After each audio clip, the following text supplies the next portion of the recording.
Bonjour tout le monde, j'espère que le week-end démarre bien. Donc, merci encore d'être là et on va faire une présentation aujourd'hui sur Flutter et on va parler d'un élément qui est essentiel dans, dans le processus de développement d'applications, que ça puisse être web ou mobile, et que ça puisse être dans le développement d'une application web ou mobile, donc qui est la gestion de l'état, qu'on appelle communément state management. Euh, on va essayer de voir exactement, en quelque sorte, c'est quoi le state management dans Flutter et de voir plus en plus le state management, comment on peut le faire avec Flutter sans l'utilisation d'un package, c'est-à-dire sans l'utilisation d'un micro-framework ou bien sans l'utilisation d'une librairie externe. Donc, ça, c'est moi, c'est ma tête. Donc, nom Sam. Donc, je suis un membre de Dakar Ruby Brigade et depuis longtemps. Donc, si vous avez besoin de plus d'informations sur moi, vous pouvez aller sur Twitter. Donc, le state management, c'est quoi? En fait, on a vu que la gestion de l'état au niveau de Flutter, c'est un sujet qui est vraiment vaste, en fait. Et ça peut être vraiment difficile de s'y retrouver à un moment donné si on ne sait pas comment on l'appréhende au moment de faire la mise en place de notre application. Donc, ici, on va essayer de voir les bases, comme je l'ai dit tout à l'heure, les bases en expliquant ce qui est la différence, et ce qui est un state, et aussi qu'est-ce qui est un state management, comment on le fait en local, et c'est quoi un state management en fait global, qui est un state management qui est en fait à l'état partagé. Et aussi, on va voir certains widgets qui sont intégrés, littéralement à Flutter pour pouvoir faire cela. Donc, un state management, après, on voit que les applications Flutter, en fait, ils sont construits avec un modèle de programmation qui est en fait déclaratif. Donc, ça c'est ce qu'on a vu. Donc, cela signifie que on a tous les widgets qui définissent leur UI et en se basant sur une méthode, ce qui est la méthode build. Donc, et c'est cette fonction qui permet de convertir les states au niveau d'une interface, bien au niveau d'un widget. Donc, dans un futur proche, donc, pourquoi utiliser un state management? C'est parce que on a un widget qui a besoin de changer d'état. C'est-à-dire qu'il y a un widget qui a besoin, exemple, qui est son background qui est en couleur noire, qui a besoin, si quelqu'un clique sur un bouton, que ça puisse changer pour être vert.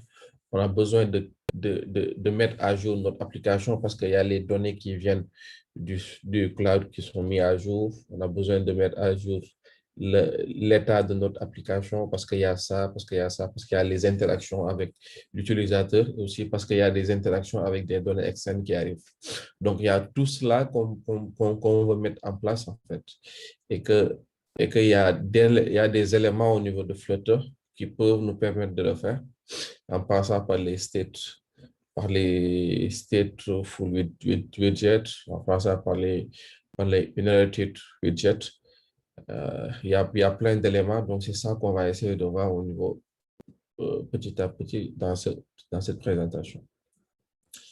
Donc, on sait qu'en fait, au niveau de Flutter, il y a ce qu'on appelle le stateful widget.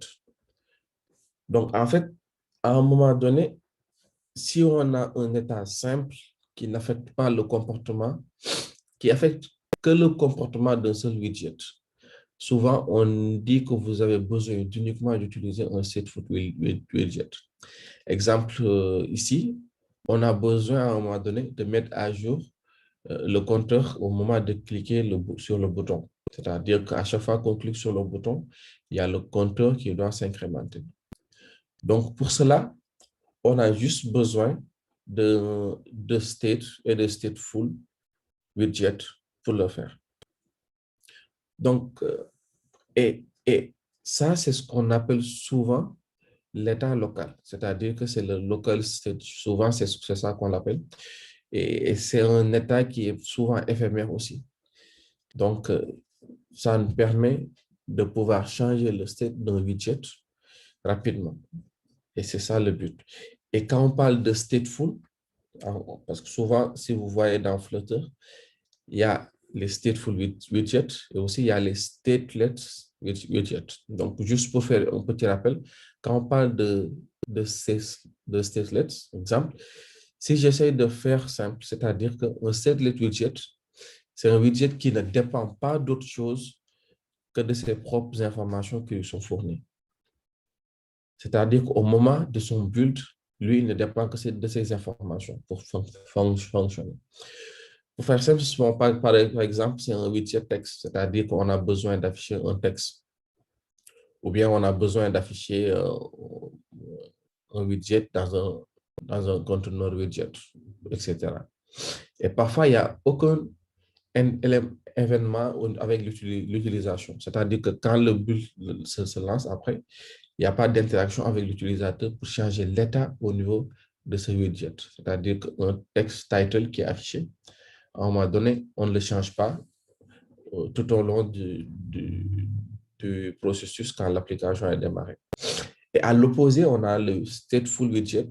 Et de son côté, c'est le stateful widget, lui, il va générer des données internes qui changeront au cours du cycle de vie de ce widget. C'est tout à fait le contraire de stateful widget. Et les données sont incluses dans ce type de widget, forment un ensemble qu'on appelle le state. C'est ça qu'on appelle l'état à un moment donné, l'état du widget. En d'autres parts, l'état aussi doit être partagé entre plusieurs widgets. C'est-à-dire que on a notre état qui a été mis à jour, mais ça doit être partagé entre plusieurs widgets ou peut-être même sur l'ensemble de l'application. Parce que l'application, ce n'est pas seulement une page qui contient des widgets, mais ça peut être aussi sur plusieurs écrans. Donc, à ce moment-là,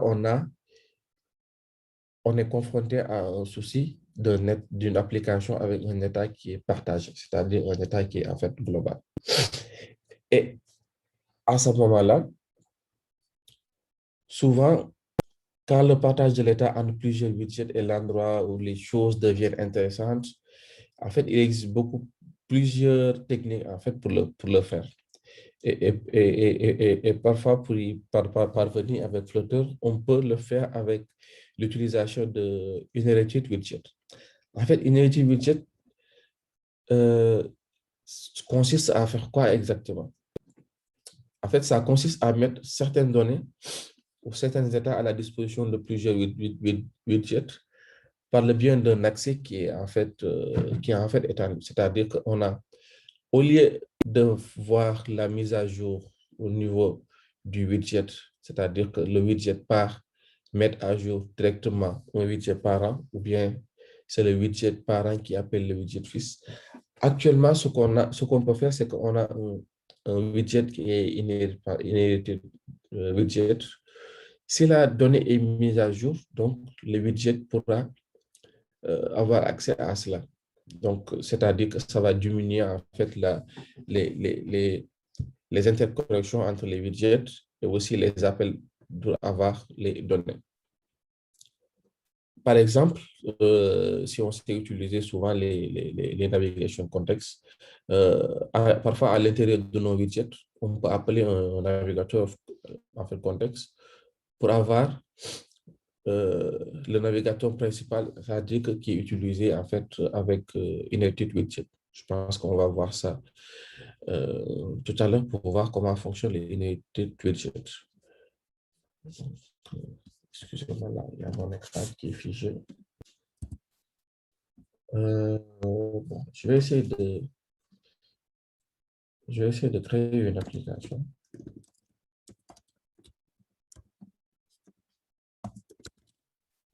Donc, comme ça va être beaucoup plus simple d'expliquer. Et s'il y a des questions, est-ce qu'on peut les poser en même temps? Oui, c'est beaucoup plus simple en fait que d'attendre la fin. OK. Donc, vous pouvez écrire votre question sur le chat ou bien juste activer votre micro et parler. Ça va être beaucoup plus interactif. OK. Donc là, je viens de créer une application. Bon, avec Flutter, souvent, quand tu crées une application, il vient par défaut avec l'application qu'on a, avec une application de compteur. C'est par défaut ce qu'il fait. Donc, j'espère que vous voyez bien mon écran. Donc, ce que je vais faire déjà, c'est supprimer les commentaires inutiles qu'il nous génère comme ça.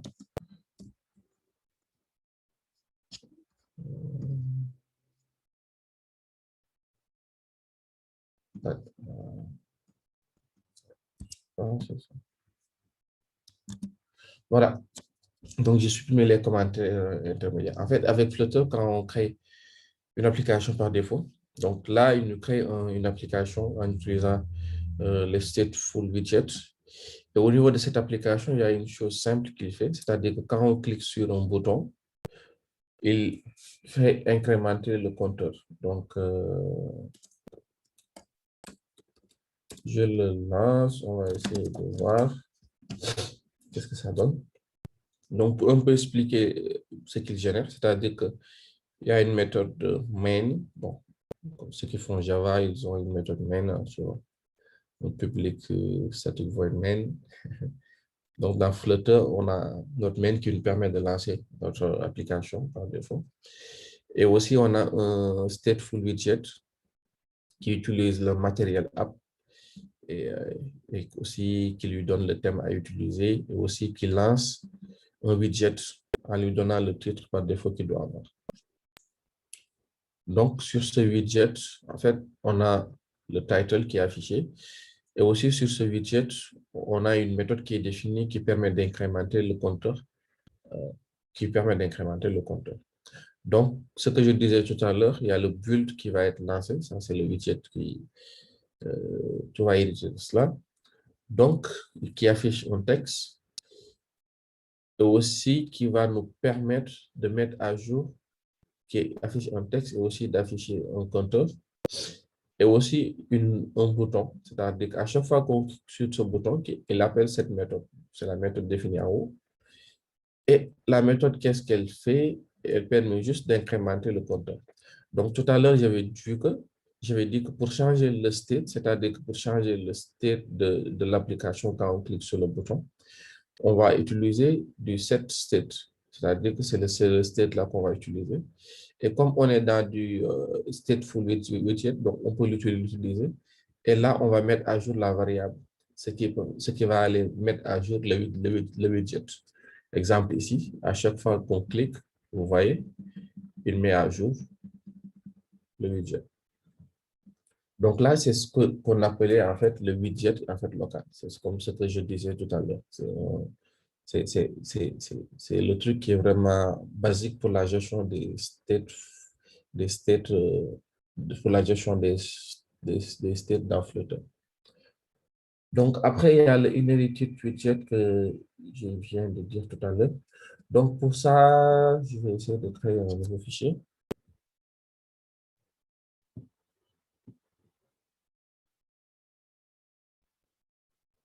Pour ça, je vais essayer de créer un nouveau fichier qui je vais appeler, c'est sur le même projet. Donc, c'est le projet qu'on va utiliser pour le rendre avec un state qui est beaucoup plus global en utilisant une unité widget. C'est ça, en fait. C'est ça, en fait, l'idée. OK. Donc, pour ça, on va créer en fait la classe. Donc, je nomme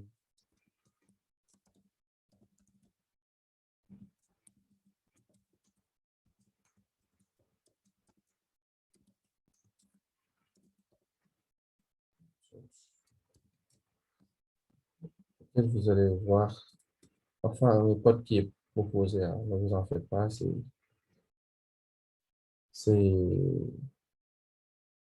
le gars là qui le fait, en fait. C'est GitHub Copilot ou bien? Oui, c'est ça. Ok. Le GitHub Copilot qui le fait souvent. Donc, ne vous en faites pas. Donc là, je vais avoir le widget. Il faut avoir le widget child. C'est ce widget-là qui va être mis à jour dans l'avenir. Et aussi, je dis que bon, j'ai besoin de ça, je peux aussi avoir une classe auteur.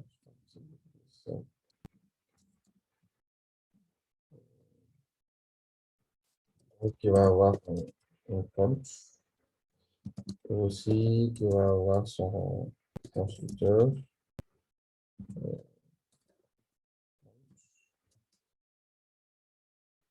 Aussi qui va avoir une méthode, increment. Bon, merci copilote. Parfois, je peux l'utiliser pour simplifier l'écriture. Donc ici, c'est un compte que j'ai défini.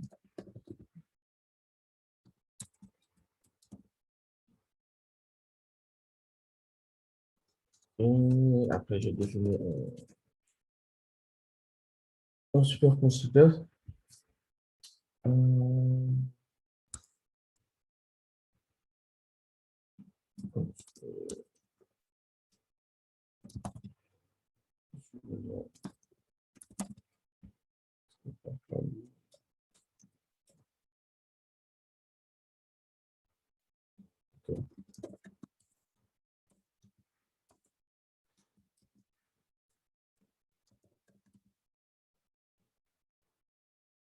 Voilà. C'est pas son problème.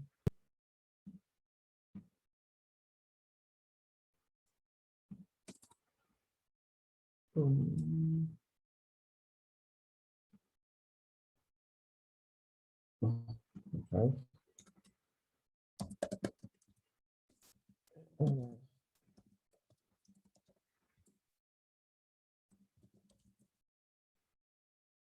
On va utiliser un filtre. Ça, c'est déprécié maintenant.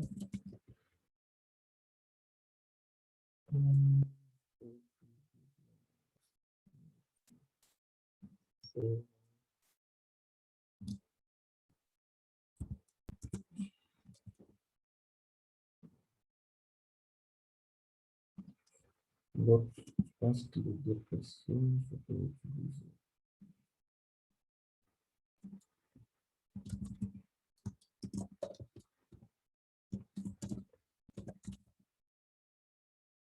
Voilà.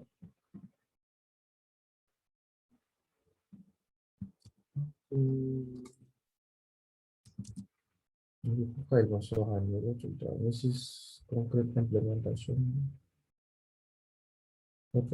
Ouais, ouais, ouais.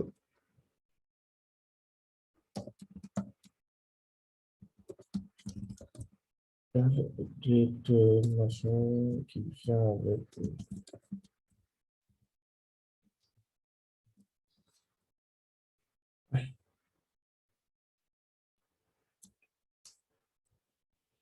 euh,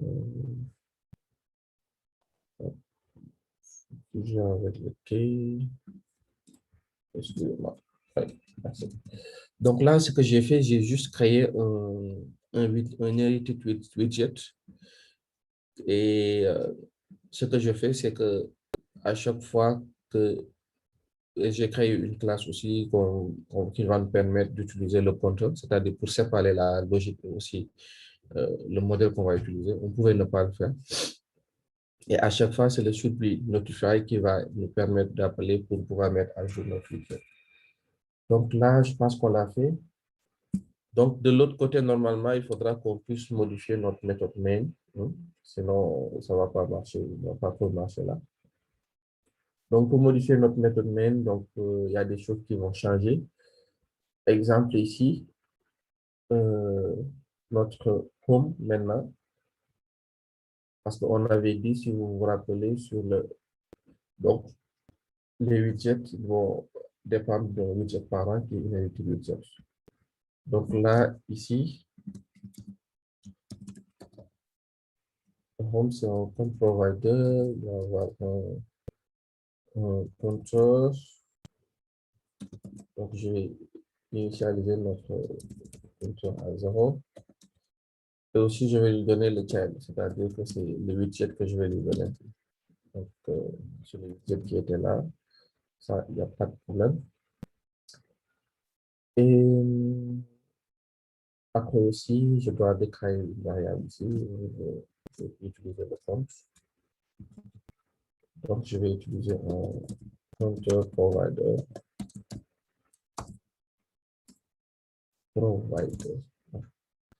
Et puis là, il m'aide à corriger. Et ici, je vais utiliser le... Je vais l'initialiser. Bon, je vais le désactiver. Comme ça, il va me laisser travailler. Je vais utiliser le control provider que je viens de déclarer qui va être initialisé avec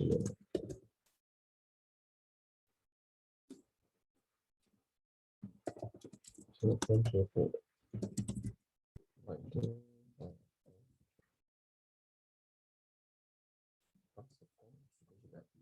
Compte provider. C'est dans le contexte comme je l'ai dit. OK. Donc maintenant,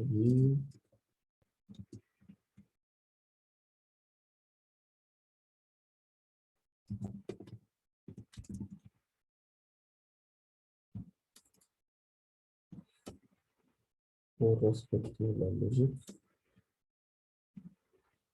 on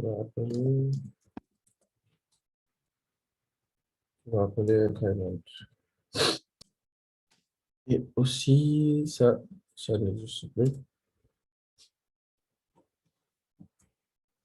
Donc, si on va l'appeler, on va le remplacer par quoi? J'espère que je ne vous ai pas perdu. Le control provider, par contre,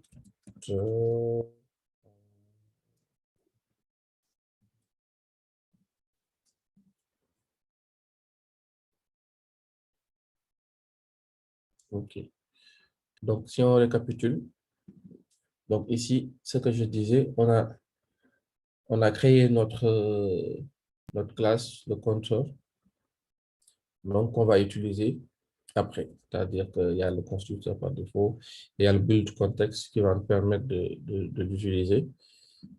Et aussi, il y a le update, il y a le update should notify qui va, qui va notifier peut-être que le widget a changé de stage. Aussi, on a mis cela. Et aussi, dans la méthode main, on l'a modifié, c'est-à-dire maintenant, pour pouvoir appeler notre control provider. Et après, pouvoir déclarer notre variable, l'utiliser au niveau du incrément. Comme vous voyez ici, on n'incrémente plus aussi. On a mis toute la logique au niveau d'une autre classe. Je pense que c'est beaucoup plus simple aussi en termes de lisibilité. Et aussi, on a mis pour mettre à jour l'élément en fait. Donc, si j'essaie de voir, donc, vous voyez, si j'ai mis à jour juste le terminal. Donc, il y a le live load de photo qu'il permet. Donc, vous voyez qu'il continue à marcher comme il le faut. Il n'y a toujours pas de questions, donc je peux continuer. OK, donc on peut continuer.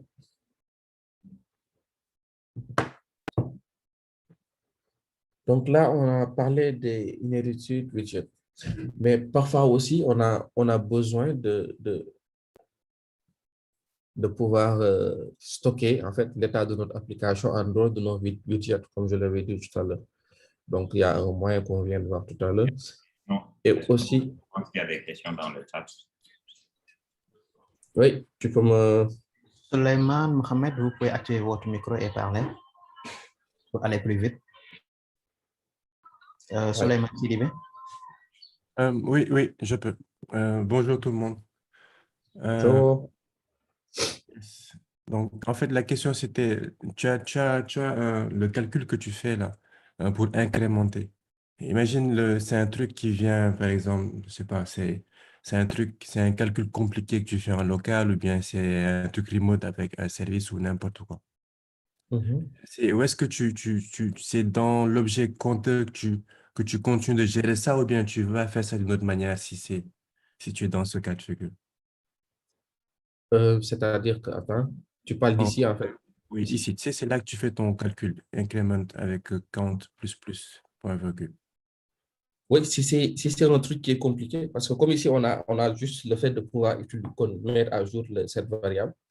Si c'est un truc qui est compliqué, on ne peut pas le mettre ici. C'est-à-dire qu'on peut avoir un contrôleur qui va nous permettre de faire le travail et un contrôleur et un service qui va nous permettre de faire le travail et après, le rendu sera appliqué au niveau de la vue. Donc, c'est-à-dire que on peut utiliser, parfois, si c'est des calculs qui sont compliqués, ça prend du temps, tu vois, ça prend du temps.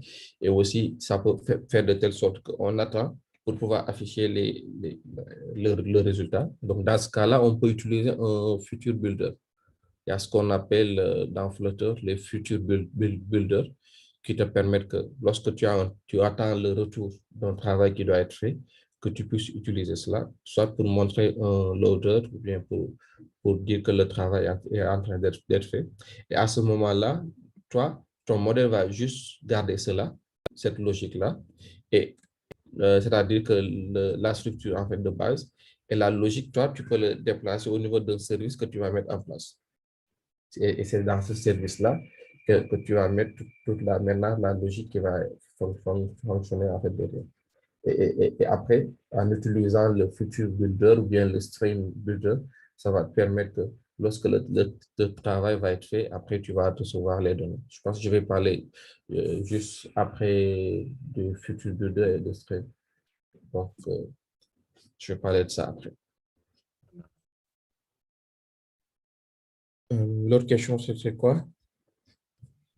C'est bon, Suleiman? Oui, c'est bon, merci. Ok. Mohamed Gay? Ouais, bonjour à tout le monde, bonjour Nango. Donc, moi, ma question c'est, est-ce qu'on peut utiliser à la place de inherit widgets, d'utiliser Redux en fait, et utiliser des actions, des Redux, ce genre de truc-là? D'utiliser? Redux à la place. Oui, bon, il y a Redux qu'on peut utiliser à la place. Hein. Donc, Ok. il y a certains paramètres qui te permettent de l'utiliser. Parce que là, c'est des trucs en fait vraiment basiques qui viennent avec Flutter. Comme ça te permet de pouvoir, parce que après, quand tu vas comprendre ce principe-là, ça va être beaucoup plus simple quand tu vas utiliser. Donc, exemple, en fait, Redux ou bien les autres bibliothèques qui vont te permettre d'utiliser de faire le state management après. Donc, il y a ces bibliothèques-là que je vais en parler après. On ne va pas voir aujourd'hui ici, mais peut-être une autre session, on peut essentiellement parler des packages qui ne sont pas natifs et qu'on peut utiliser pour faire ça, pour gérer les states en fait. Mais là, je voulais mettre les bases comme ça. Quand tu as les bases qui sont assez simples, ça va te permettre que quand tu vas utiliser après quelque chose qui va faire une encapsulation de cela, ça va être simple après toi de comprendre lui comment il fonctionne. Ok, super. Bon. Merci. Ouais. OK. Ok, merci. On peut continuer. Yes. Et aussi, il y a ce qu'on appelle aussi les value notify et les change notify. Je pense que ceux qui utilisent un des packages qui est très connu dans le state management de Flutter, qui est en fait avec le package provider. Ils sont familiers avec cette notion-là, cette notion de value notify et de change notify. Donc, en fait, value notify, il te permet en fait réellement d'avoir une performance en fait sur notre application. C'est-à-dire que ça peut limiter le temps que notre application fait pour faire un rebuild. Parce que dans Flutter, on sait que lorsqu'il y a un changement d'état et autres, donc il y a le rebuild qui est lancé pour créer à nouveau le truc. Parce que Flutter, c'est ça, c'est une programmation en fait déclarative. Donc, quand il y a quelque chose qui est modifié, donc on appelle le rebuild pour mettre à jour ces éléments-là. Contrairement à cette state, en fait, qui fait un redesign en fait du build, c'est-à-dire qu'il fait un redesign du build en entier. Avec les trucs qu'on a modifiés, il est mis à jour. Donc, Value Notifier, quand même, ça permet de jouer réellement sur la performance de cela. Et Value Notifier, faut savoir que c'est une extension de Change Notifier. C'est à peu près la même chose. En fait, à un moment donné, il faut le prendre pour dire que ça nous permet de stocker votre état en dehors des widgets. Donc, c'est-à-dire que vous pouvez l'utiliser avec un widget qu'on appelle aussi le Value Listenable Builder qui va te permettre de mettre à jour l'interface. C'est-à-dire que lorsque l'état change, c'est lui qui va permettre que tu puisses voir une mise à jour au niveau de ton application. Souvent, on travaille avec des formulaires. Hein. Souvent, on travaille avec les formulaires et parfois, on est appelé à faire la validation de ce formulaire en temps réel. Et il y a des éléments qui te permettent de le faire directement. Hein. Donc, c'est-à-dire qu'il y a certaines librairies qui te permettent que, au moment que la personne saisit, tu peux mettre à jour directement certaines informations. Donc, il faut savoir qu'il y a ça. Et aussi, toi, tu peux le gérer à ton niveau. C'est-à-dire, par exemple, quand une personne saisit dans un champ de texte, que tu puisses vérifier en temps réel que le champ qu'il est en train de saisir, les données sont conformes avec la validation que tu vas faire derrière. Donc, exemple, je peux juste faire un truc assez banal.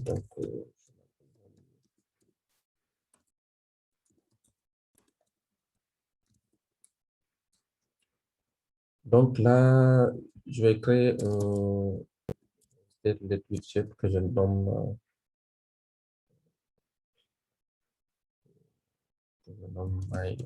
je sais plus.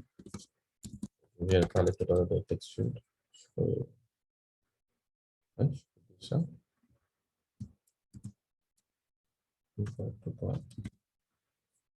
Donc, il y a le statelet widget que je vais utiliser.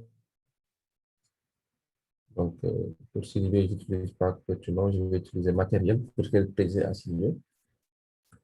Donc là, ce que je vais faire, c'est que quelque chose de très important que je vais utiliser, comme ça, c'est le value notify. Le value notify, en fait, il peut prendre plusieurs types de variables. C'est-à-dire qu'il peut prendre plusieurs types de variables. Ça dépend comment tu veux. Qu'est-ce que tu veux utiliser, en fait? Moi, je veux qu'il me retourne un true ou un false à chaque fois qu'il y a un changement qui est fait et que la vérification me dit que c'est OK ou pas. Donc, comme c'est un booléen, je peux l'initialiser à false.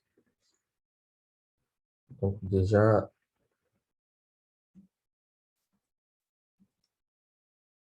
qu'est-ce qu'il crée ici? Bon, je vais activer pour pouvoir aller beaucoup plus vite. Parce que là, je pense que le temps file là. Donc, là, je vais créer la méthode qu'on va après utiliser pour faire la vérification. Donc, je fais un update text has error. Bon, c'est lui qui me le propose. Hein. Donc, je vois que ce qu'il me dit. Value has error. OK, d'accord. Mais moi, ce que je veux, c'est que je veux vérifier d'abord quelque chose. Si le texte, non, si le texte qui est saisi, moi, je ne veux pas.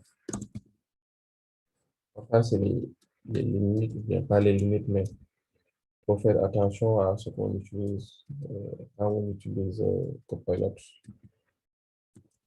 Et le texte, par exemple, je dis qu'il est inférieur à 3, peut-être.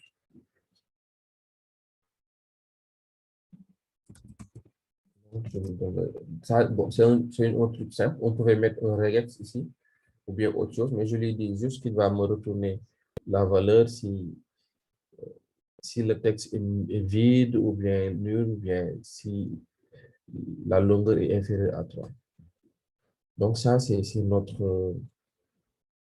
ce qu'on a mis. Donc je vais essayer de créer rapidement un truc assez simple qu'on va utiliser. C'est un truc matériel A. Le home, je le dis que c'est un scaffold.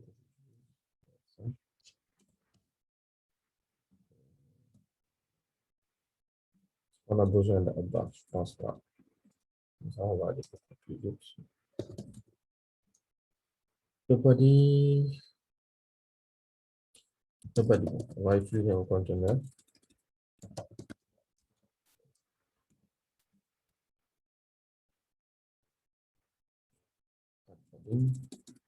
C'est juste essayer de mettre en place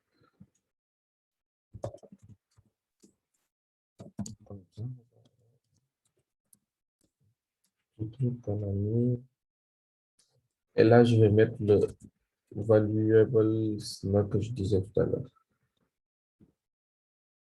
Voilà. Et lui, il prend en compte un builder.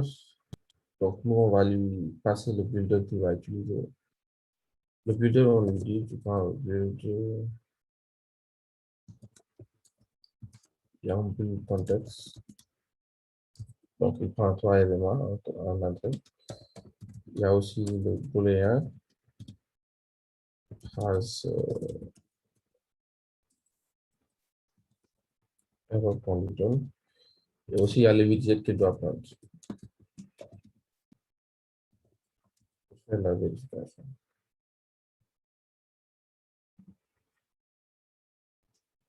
Donc, je donne porte.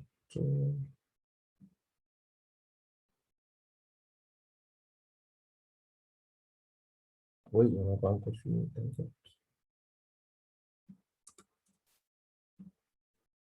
Il m'a dit qu'il y a des choses que je n'ai pas mis. Okay.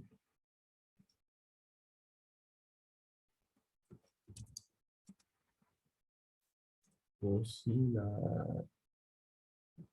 y a le tilde que je dois mettre que je n'ai pas encore défini.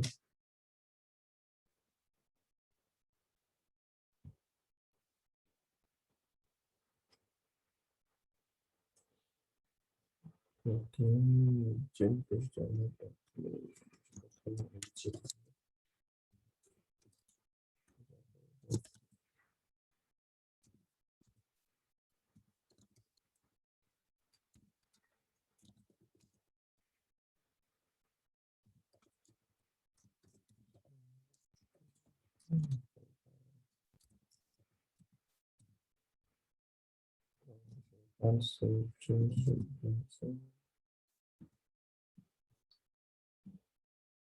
Ok.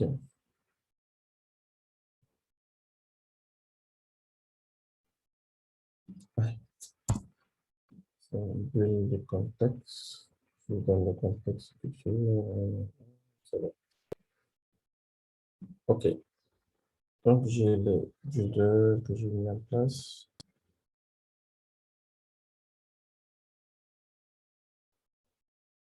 Il y a quelque chose que je veux.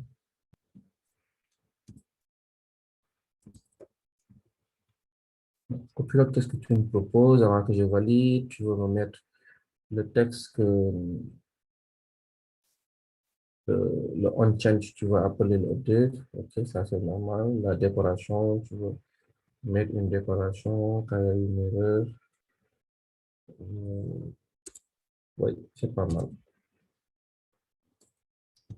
Donc, là, au niveau du on-change, je veux quand il y a un changement,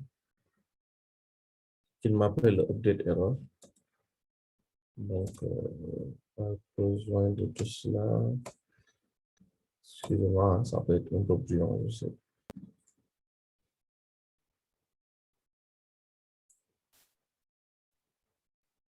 Tiens, update.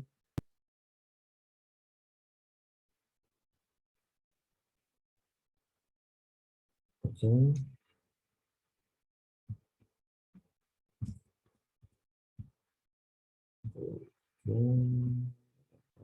Il y a le décorateur. Bon, le décorateur, c'est un truc assez simple, c'est-à-dire que il va m'afficher que le texte est trop short ou bien autre chose. Parce que ça, pas la peine de l'expliquer, vous avez compris le principe. Donc, je vais juste voir si mon value notify est bien fait. Oui, il va vérifier cela.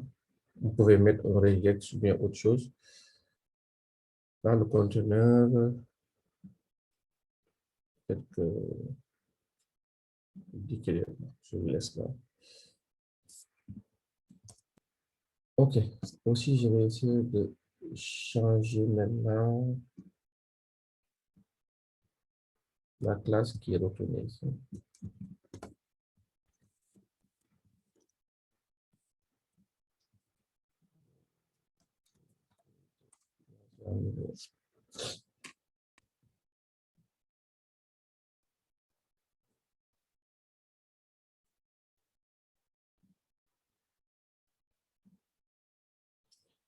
Ouais, j'ai fait beaucoup de temps, j'ai pris du temps.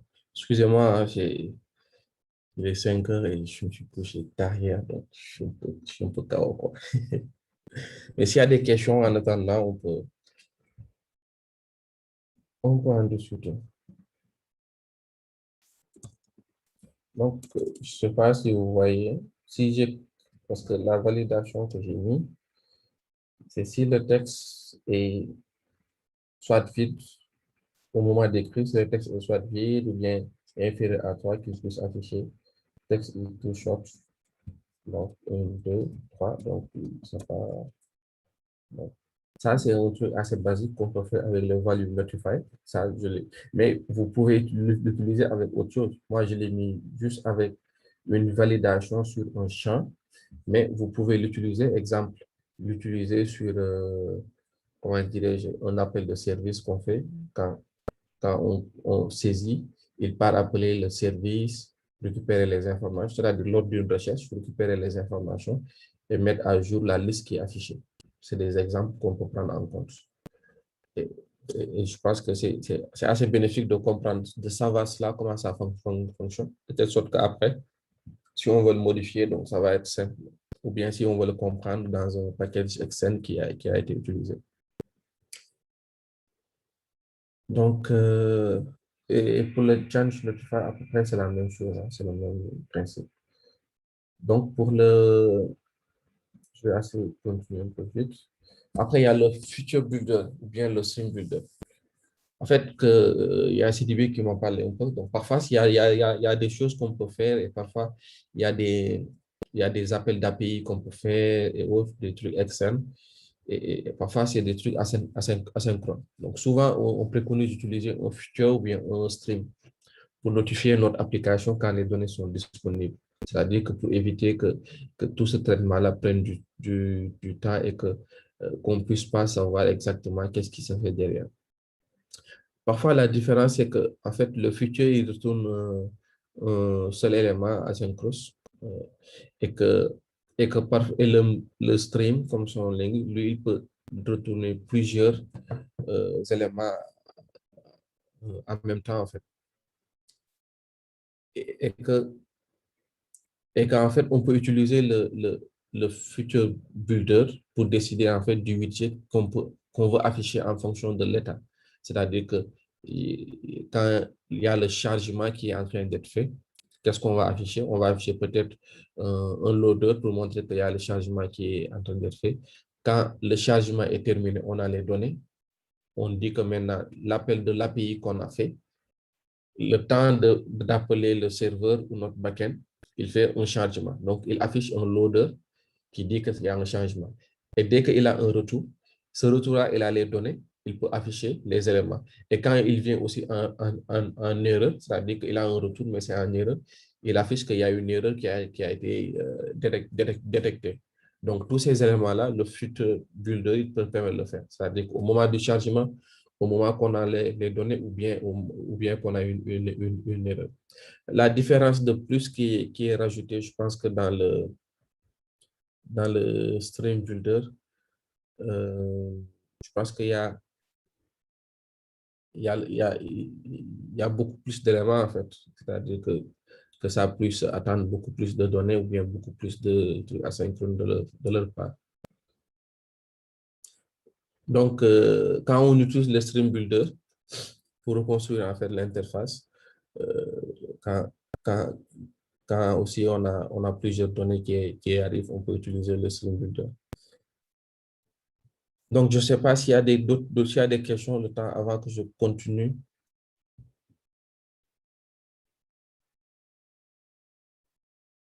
Pas de nouvelles, bonnes nouvelles, c'est ça qu'on dit. Hein? Bon. Oui, oui, Aladou Mbaye. J'ai une petite question, s'il te plaît. En fait, quand tu présentais l'implémentation de la fonction qui est appelée sur le onChange. Oui, ici, oui. À chaque fois qu'il y a un changement, si le gars efface, si le gars tape un texte, ça va lancer l'événement et puis ça va arriver à ton gestionnaire, à ton validateur, c'est ça? Oui, c'est ça. Juste une question pour savoir, est-ce qu'il n'y a pas de problème de performance avec ça? Ou bien est-ce que c'est connu et est-ce qu'il y a des façons de gérer? Bon, ça peut avoir des problèmes de performance parce que si derrière le service que tu appelles, ça prend beaucoup plus de temps pour te répondre ou bien à faire un traitement. Et aussi, ce qu'il faut savoir, c'est que ce n'est pas à chaque fois qu'on utilise le fait de taper qu'il nous renvoie des éléments. Exemple, lors d'une recherche sur Twitter ou bien sur autre chose, souvent, quand tu tapes, il y a des résultats qui te sortent en fonction de ce que tu mets, tu vois. Donc, le temps de taper une lettre, il peut aller faire la vérification et revenir. Ça dépend. Tu peux dire que quand il perd le focus, c'est-à-dire que quand il a fini de faire le changement, quand il perd le focus, c'est à ce moment-là que toi, tu peux faire la vérification. Tu peux le faire. Ou bien, toi, tu te dis qu'au moment de faire le chargement, j'attends qu'il saisit que ça puisse être une longueur de 10 éléments ou bien 10 lettres pour faire la vérification. Donc, le problème de perf peut se poser maintenant sur le service qui va être appelé derrière. Est-ce que c'est une méthode qui va être appelée derrière, qui va faire le traitement, juste une vérification et te retourner? Ou bien est-ce que c'est un appel vers un serveur qu'il va faire pour attendre les données et le retourner? Donc, le problème de perf, ça va après jouer sur la manière d'appeler le service qui sera derrière. Donc, c'est pour cela que je disais, au moment qu'il tape, à un moment donné ici, si on voulait afficher une liste en bas, au moment qu'il tape, on peut utiliser le Stream Builder ou bien le Future Builder pour lui afficher un loader le temps d'avoir les données, tu vois. Mais le fait d'avoir un souci de perf, ça peut jouer sur la conception qu'on a faite ou bien sur le service qui va être utilisé derrière. Et aussi souvent le besoin aussi qui va être fait. C'est bon? OK. Donc, ouais, je vois. Et il y a la possibilité d'utiliser, de faire du debounce aussi. De faire du debounce. Oui. On se dit à peu près, par exemple, tout à l'heure, quand tu parlais, tu as proposé, en tout cas, tu as énuméré des possibilités des façons possibles de gérer la chose. Oui. Et on peut se dire qu'on laisse le gars taper, dès qu'il tape quelque chose, on essaye de faire notre requête ou bien de faire notre validation. Mais à chaque fois qu'il rentre une nouvelle information ou bien qu'il modifie ce qu'il a tapé, on annule la demande précédente et on traite la demande la plus récente. Il y a la possibilité de faire ça aussi.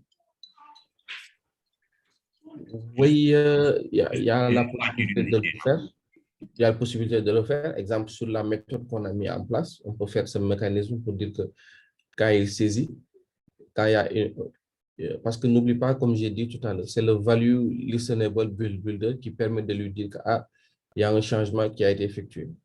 Et que le onChange va lui dire qu'il y a un changement qui a été effectué et après il va appeler cette méthode-là qui va lui dire que il y a un changement qui a été fait et il va le notifier sur le value, en fait, notify, tu vois. Et le value notify, après, on va se baser sur le valuable listenable pour lui dire, comme il y a un changement, voici les nouveaux changements, tu vois.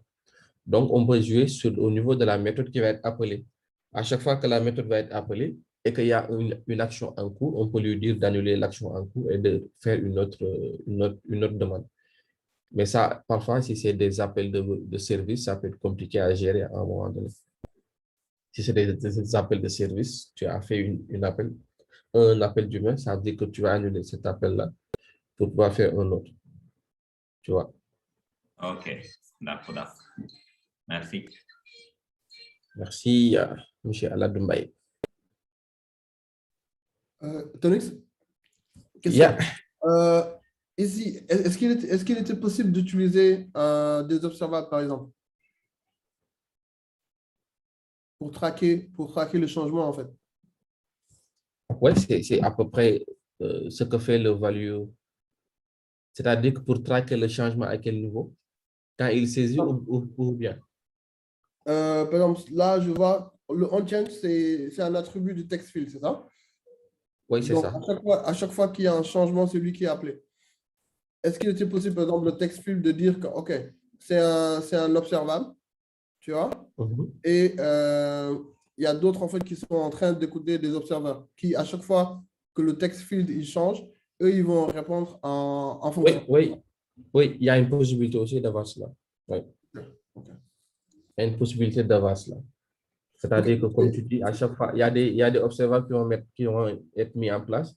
Et à chaque fois que le changement va être fait, c'est eux qui vont faire qui vont le détecter et faire la mise à jour. Oui, ça aussi, il y a ce mécanisme-là. C'est un terme dans Flutter ou bien ce sera avec des ressources extérieures, des librairies extérieures? Souvent c'est avec des ressources externes, en fait. OK, super. Merci. OK. Cool. Merci.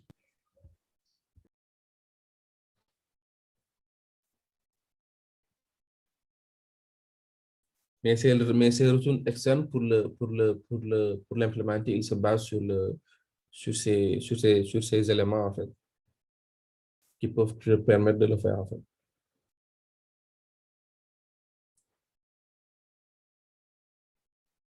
Il y a d'autres questions par rapport à cela? Non, c'est bon. Pour continuer? Oui, tu peux. OK. Donc, comme je disais, Mohamed, on peut utiliser le change notify qui peut te permettre de faire ça.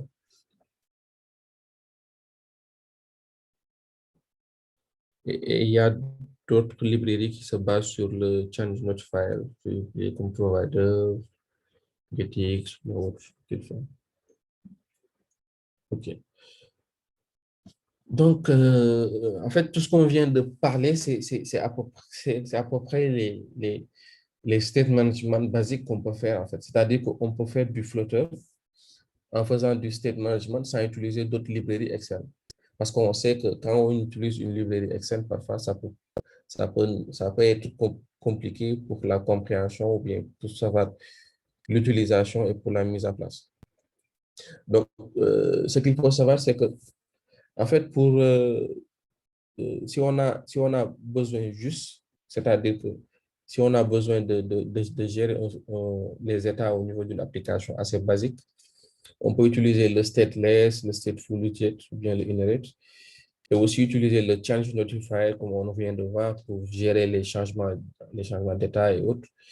Si on peut utiliser le future builder ou bien le stream builder pour pouvoir lire nos données à partir de l'API asynchrone ou bien autre chose.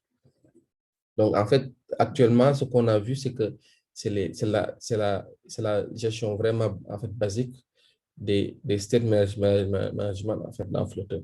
Et ce qu'il faut savoir, c'est qu'il y a d'autres librairies qui essayent de le faire en se basant sur les choses qu'on a vues. C'est-à-dire qu'ils se basent sur les trucs natifs de Flutter pour pouvoir le faire. C'est-à-dire pour pouvoir amener d'autres manières de faire pour simplifier les choses.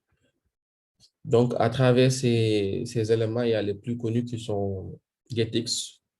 Il y a Get, qu'on appelle souvent GetX, et qui est vraiment de plus en plus très utilisé et qui est vraiment un package qui est assez complexe à gérer si on ne le comprend pas. Parce que comme j'ai discuté avec quelqu'un, je lui disais que si tu utilises GetX à un moment donné, tu as l'impression d'être dans du Spring Boot avec les injections de dépendance et autres. C'est-à-dire que tu as une manière de faire qui est un peu similaire à cela. Aussi, on a le provider. Le provider, il se base, c'est lui le plus basique, en fait, si je me dis. C'est-à-dire qui respecte beaucoup plus la philosophie, en fait, de Flutter. C'est-à-dire qu'il utilise les widgets de base de Flutter pour mettre en place mettre en place cette gestion d'état. Donc, il le fait et c'est assez basique, mais c'est vraiment puissant et c'est vraiment utilisé. Il y a Block, il y a Blockchain qui est le Business Logic Component. En fait, c'est un design pattern celui-là aussi. Donc, c'est un design pattern qui est mis en place. Donc, qui respecte aussi les basiques qui sont faits au niveau de Flutter. Moi, je n'ai pas ce que tu disais aussi avec Redux ou bien Observable, Mohamed. Il y a Eric Dart qui le fait, mais je pense qu'actuellement, c'est déprécié ou bien c'est utilisé de moins en moins actuellement, le Eric Dart. Donc, il y en a d'autres, hein, ils sont beaucoup, ils sont presque peut-être plus de 50, je ne sais pas. Il y a un site que j'avais noté tout à l'heure, qui est ce site-là, flutterjump.dev. Donc, quand tu cherches les state management, tu vois qu'il y a tout cela que les gens font pour gérer le state management côté Flutter. Il y a beaucoup de choses que les gens ont mis. Mais si tu regardes les librairies, il faut regarder en termes de popularité de la communauté qui est derrière. Donc, tu sens qu'il y a Provider qui a longtemps été là. Je pense qu'il a été créé par des ingénieurs de Google aussi. Donc, qui a longtemps été là. Après, il y a GetX qui vient, il y a Blockchain. Donc, c'est vraiment des choses que les gens utilisent actuellement pour pouvoir bien gérer cet aspect de state management. Et comme je l'ai dit tout à l'heure, l'idée, ce n'est pas uniquement d'utiliser un package qu'il fait à notre place, mais de savoir quand on utilise le package, qu'est-ce que ce package fait derrière. Quand il y a un observable qu'on a mis en place, quand un text field est mis à jour, qu'est-ce qui se passe derrière? Qu'est-ce que ce package fait pour le mettre à jour? Je pense qu'à un moment donné, c'est ces choses-là qui sont beaucoup plus importantes que de venir directement utiliser un package. Parfois, tu peux avoir un problème lors de la compréhension qui fait que tu n'as pas compris un peu les bases pour l'utiliser. Et qu'est-ce qui t'a poussé à utiliser cela? Moi, je me rappelle que j'ai l'habitude de faire des applications sur Flutter qui appellent des API et autres. Et parfois, je n'utilise même pas de state management. Je le fais uniquement avec les trucs de Flutter à la base. Et il respecte quand même le besoin en termes de performance et aussi en termes de lisibilité du code et aussi d'organisation. Et aussi, il faut savoir que le state management aussi, il est aussi beaucoup plus lié aussi au mode de fonctionnement ou bien à l'architecture qu'on met en place aussi pour notre application. À l'architecture qu'on met en place aussi pour notre application. C'est vraiment lié et que si on n'a pas une bonne architecture, si on n'a pas une bonne séparation des couches, ça peut faire de telle sorte qu'on va avoir des soucis pour gérer nos données à un moment donné. Parce que souvent, quand on parle d'état, c'est les données derrière qui sont. Quand il n'y a pas de données qui changent, il n'y a pas d'état qu'on va parler à un moment donné sur l'application. Donc, c'était ça la présentation qui était un peu basique, sincèrement. Et que je voulais le faire parce qu'à un moment donné, je voulais présenter deux packages, à savoir Blockc et GetX. Mais je me suis rendu compte que si je le fais et que sans faire la présentation sur les bases, ça va être un peu compliqué parfois à comprendre. Donc, la prochaine présentation, ça va être, on fait une application, il n'y aura pas trop de slides. On va faire une application pour parler, pour GetX, c'est-à-dire que consommer un API, l'afficher, voir s'il y a un changement, qu'est-ce que ça fait derrière. Je pense que c'est ça qui est beaucoup plus intéressant après. Et vous allez voir l'utilité d'utiliser ça et que les gains de temps qu'il nous fait et que les choses qu'il va gérer derrière. Donc, c'était ça pour la présentation. S'il y a d'autres questions, je suis Ok, disponible. merci Le Longo. Je micro pense est qu'il y à a une vous. autre question de Ibrahim 6, si je ne me trompe pas. Ibrahim, tu es là? Oui, je suis là. Oui, vas-y. Vous m'entendez? Oui, Ibrahim, on t'entend bien. Oui, ok. Grand Longo, merci beaucoup pour cette présentation. Merci aussi du temps, de ton temps. Hein.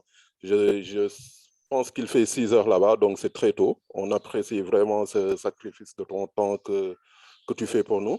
Alors, par rapport à ma question, moi, je pense qu'avec ces outils réactifs, si je peux les appeler ainsi, comme Flutter, React Native, Swift.UI, etc., c'est le challenge avec eux, c'est aujourd'hui d'avoir une même source de données, de telle sorte que quand un état change, toute la vue soit redessinée pour refléter ce changement d'état, n'est-ce pas? Moi, j'ai eu personnellement à travailler sur une app récemment, Charabia même, où je devais gérer plusieurs de ces états et avoir une même source de données. Mais c'est pas du tout évident. Et il y a Sidibé qui insiste sur Jetpack Compose. Oui, j'ai oublié Jetpack Compose, mais ils sont dans le même lot. Ok, oui. Donc je disais que c'est assez difficile de gérer tous ces états-là et avoir une même source de données. C'est pas du tout évident. Parce que même avec les outils que le framework propose, comme ce que tu nous as montré, hein, les inherit widgets, etc., c'est très compliqué quand l'application commence à être assez complexe, à gérer plusieurs vues, etc.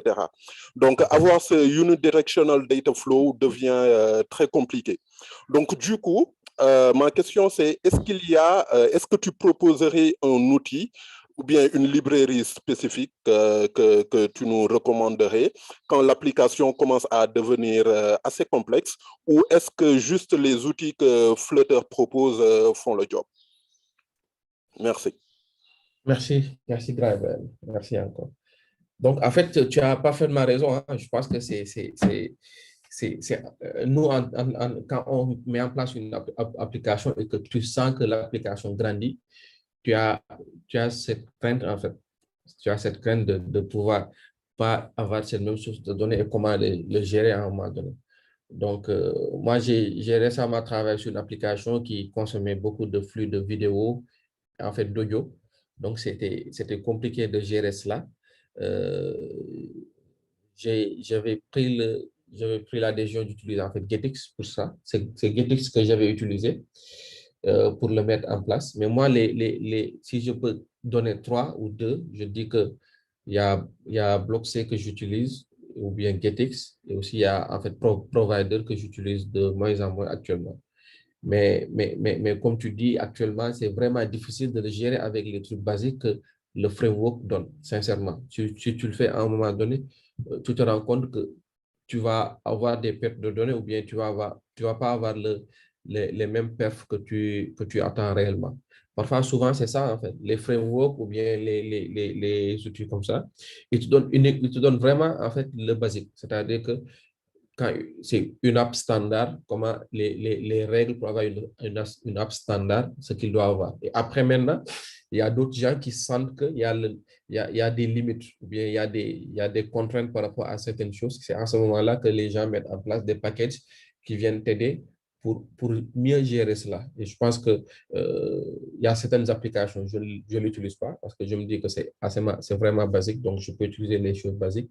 Mais quand je sens qu'il y a cette complexité qui vient derrière, il y a beaucoup de sources de données à gérer, l'affichage, le changement de certains étapes par rapport à cela, et même le fait de propager la donnée sur l'utilisation de l'application. C'est-à-dire que le fait d'avoir un seul chargement des services qu'on va utiliser, parce qu'il faut savoir que c'est un mobile qu'on a, c'est une application mobile, donc les ressources à un moment donné limitées, donc il faudra pouvoir voir comment gérer ces ressources-là. Donc, même pouvoir faire de telle sorte qu'il ne va pas trop consommer d'énergie, il ne va pas trop polluer notre planète à un moment donné. Donc, moi, si j'ai à conseiller, c'est Blockstream que je conseille souvent. Et aussi, il y a Getex aussi que je conseille par rapport à cela. Mais comme je l'ai dit, hein, c'est des conseils avec l'expérience que j'ai sur ça. Mais souvent, il y a des gens qui ont des divergences entre le fait d'utiliser tel package parce que c'est anti-pattern, souvent c'est ce qu'il te dit, ou bien ils te disent d'utiliser tel package pour respecter en fait la philosophie et la philosophie et bien le but en fait, du framework, c'est ça. Ok, merci beaucoup, j'entends. Donc, soit Getix ou Blockstream. Ok, je vais faire des recherches par rapport à ça. Merci beaucoup en tout cas. Ok, merci grand. Ok, il y a d'autres questions?